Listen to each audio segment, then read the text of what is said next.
seems that the Taoiseach is determined to go come hell or high water. I think the other issue that we're going to be raising is a clear signalling that we're seeing from this government of a further move to the right, particularly in relation to housing and cost of living measures. So the veil has been lifted and this nasty Thatcherite bent is being revealed. So not on behalf of tenants, not because the rent pressure zones aren't working, but on behalf of international investors. Micheál Martin has said that he will review rent pressure zones. Also, I think very cynically, he has talked about opening up the market even more for private housing. That is not something that was ever signalled in the general election. It is not, in fact, quite the opposite. The impression was given that more public housing was needed, and in fact, the Fianna Fáil gave we're better at Fine Gael on building public housing and we're going to do more of it, and now they're actually saying they will do more to entice the private sector. This is a disaster for so many of the people that we're in touch with on a daily basis, who are being evicted, who are having rent increases and who are sitting on council housing lists for anything from 11 to 16 years. And in particular, I want to highlight in my own constituency, where it's one of the epicentres of the housing crisis for a decade, we have a land bank sitting there undeveloped that could build 7,000 housing units, plus schools, plus parks, and plus other infrastructure. I'll be demanding that this actually has investment to develop those land banks, not the other way around. And I think this nasty Thatcherite streak of dropping the cost of living measures that so many working families have been relying on is very, very serious.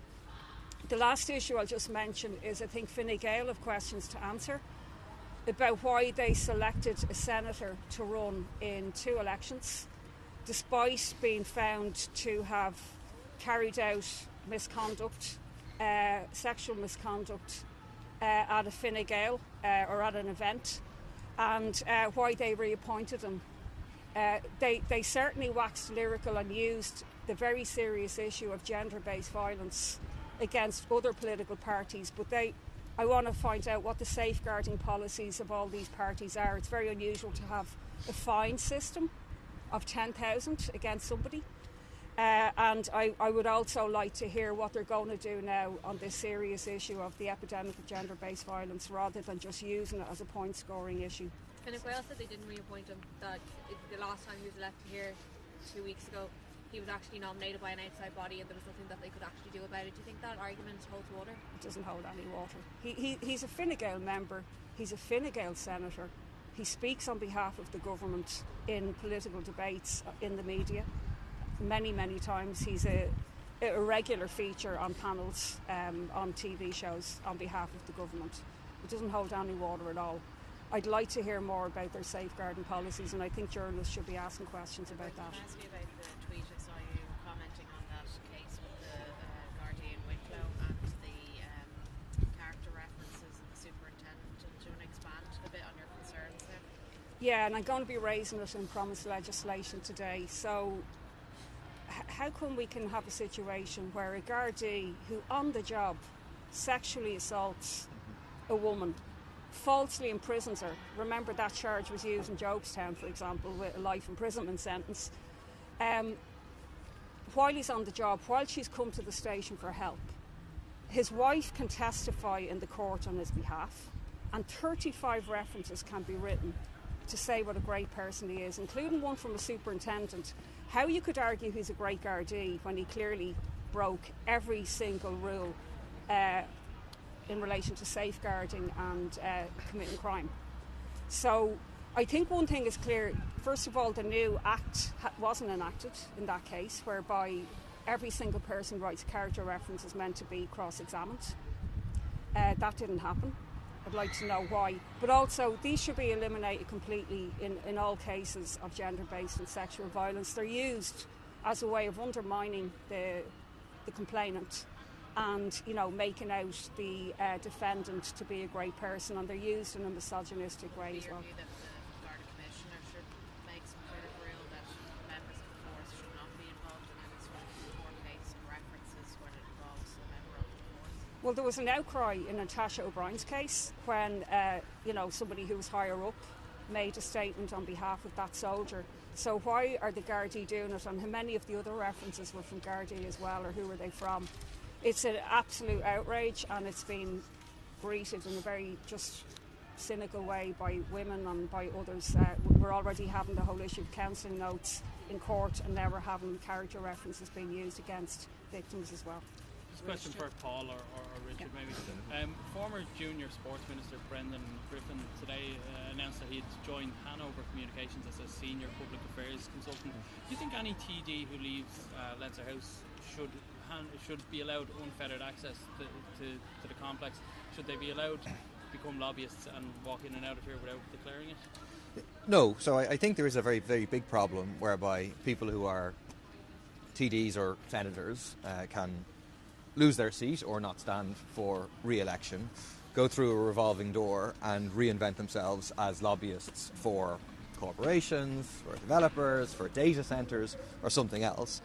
And not only that, but then continue to use their access in this place.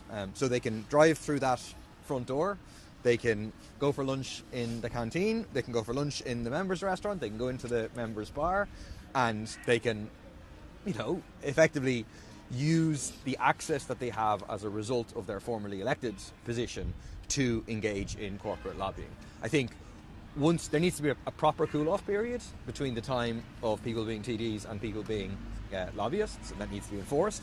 But then once people become lobbyists, then effectively they should no longer be treated as former public representatives while they are in that role. So the special privilege access that they get should be cut off. Otherwise it has a deeply corrosive effect, because you have people who have a mind on what their future jobs may be when they're engaged in their job in terms of policy. The obvious example of that was the Fianna Fáil Gael Junior Minister Michael Darcy, who was poacher turned gamekeeper. He was involved in regulations in terms of the financial sector, and then he ended up going to be a lobbyist for them. Just the other point I want to make quickly and hand over to Richard is in relation to... Take your time.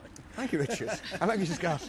In relation to what is an assault on what is left of neutrality. It was revealed on Thursday night, Friday night, that effectively the government has their heads of bill written to amend or get rid of the triple lock. The government attempt to paint this up and say this is not about neutrality, this is about something else entirely. It's about not giving countries a veto on how we act, and actually we're in favour of neutrality. That is not the truth. Micheál Martin was telling the truth in 2013 when he said the triple lock is at the very core of our neutrality, when he described the attempts to get rid of the triple lock as an out-of-touch ideological obsession by Fine Gael. That is an obsession that has now been taken on with gusto by Micheál Martin. He's now even more obsessed about it than Fine Gael is. And it absolutely is about dismantling what is left of our triple lock, of our neutrality. So the last government launched an assault on neutrality, in particular in the aftermath of Putin's invasion of Ukraine, because they thought this was the moment to go for it. They all had statements about the need to rethink what it means to be neutral, to reconsider our neutrality and so on, and they got massive pushback from the public. They haven't given up on that strategy, they just reframed it and renamed it. And effectively what they've done now is just empty the word of neutrality of any content whatsoever. So literally under their definition of neutrality, Ireland could send troops to be part of an occupying force in Iraq, and as long as we don't join NATO, we're still officially neutral. If you listen to what they actually say, that they define neutrality as simply not joining a military alliance, nothing else about it. And a few important questions need to be asked of the government. One, where do they want to send troops that they cannot currently send troops? They need to be honest with people. If they want to send troops somewhere, or wanted to over the past couple of decades or whatever, where is it that you wanted to send troops?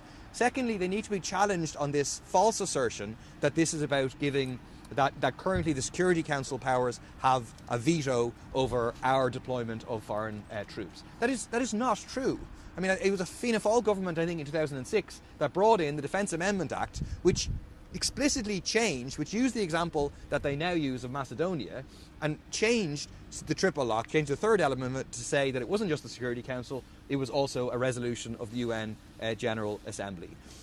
The truth is, this is about freeing the hands of the government to align with NATO, to send troops on NATO-led missions. We know that at the time of the invasion of Iraq, while we were all marching against that war, and with the support of the vast majority of the public, that the then Fianna Fáil government allowed US troops to use Shannon Airport. If it wasn't for the triple lock, they could have sent Irish troops to participate in that invasion and that occupation. So that's why we absolutely have to resist, and we're going to be beating the drum very, very loud to resist the drive to militarism, to undermine what is left of neutrality. Yeah, I know you're cold, so I'll be quick. First of all, I just want to say that the interview by Micheál Martin at the weekend in relation to the housing crisis in this country really is an instance of the mask slipping from Fianna Fáil and Fine Gael to expose why we have a housing crisis. They have pretended for some time they were interested in addressing the market failure of the private sector and delivering social and affordable housing. And what we see now, that was just a lie they were telling the Irish public. And given the first opportunity with this new, more right-wing government, they're exposing what their real agenda is, which is to allow the profiteers to gain even more control over the housing sector. I mean, to me, the most telling statement in the whole thing is when he says the government are going to pivot more towards private investors. Now, to be honest, it would be very difficult to pivot more towards private investors than Fianna Fáil and Fine Gael have done, when 90% of apartments last year were purchased by institutional investors. Now, some of that was AHBs, but a lot of it are vulture funds, big international investors, and 60% of houses were bought by institutional investors. So they are proposing a complete corporate takeover of the housing sector, when it is exactly the involvement of for-profit investors that has created the housing crisis in the first place. So they're going to make a bad situation worse and drive already unaffordable rents and house prices even further up, to the benefit of private investors, while the human misery of the housing crisis is getting exponentially worse. So we are facing an absolute disastrous situation. I mean, to put it in very simple terms, the private investors don't want to solve the housing crisis, because why would they possibly want to get supply up to a point where rents and house prices would fall? They have no interest in that. They will never do it. They are manipulating the land banks, they're manipulating the market in order to keep house prices and rents up. And this government is now planning to hand the housing sector lock, stock and barrel over to the people who actually have caused the housing crisis and have an interest in maintaining the housing crisis. Second thing I just want to raise briefly is, after this, we will be going, myself, I think all of us, or some of us anyway, are going over to the picket lines of the British and Irish Modern Music Institute, where a savage attack has been launched on the lecturers and staff in that institution, that third level institution, where 53 of 135 lecturing staff are being laid off, and where they plan to create a new yellow pack casualised lecturer grade, which is starting a very serious race to the bottom, which is going to impact on all third level teaching staff and lecturers if they get away with it, because they're going to create a new grade where people are completely casualised and where they are paid far less than their counterparts in most of the third level sector. And what's outrageous about this is, although this is a private college, the people who apply to it believe they are applying to the TU Dublin, which is funded by the HEA to provide this course, and yet they are doing this to the staff. So we believe James Lawless, the new Minister for Higher Education, needs to intervene as a matter of urgency. They can't wash their hands of this and stop this attack on the conditions of employment and pay of lecturers in BIMM, not just for the people directly involved in this dispute, but also because it is going to impact on all of those in the higher lecturers and teachers in third level and higher education. It's an absolute outrageous attack, and it should be resisted, and we're going to be doing everything we can to support them. There will be a topical issue debate on the issue tonight in the Dáil that both myself and Ruth will be speaking up on behalf of the workers in BIMM.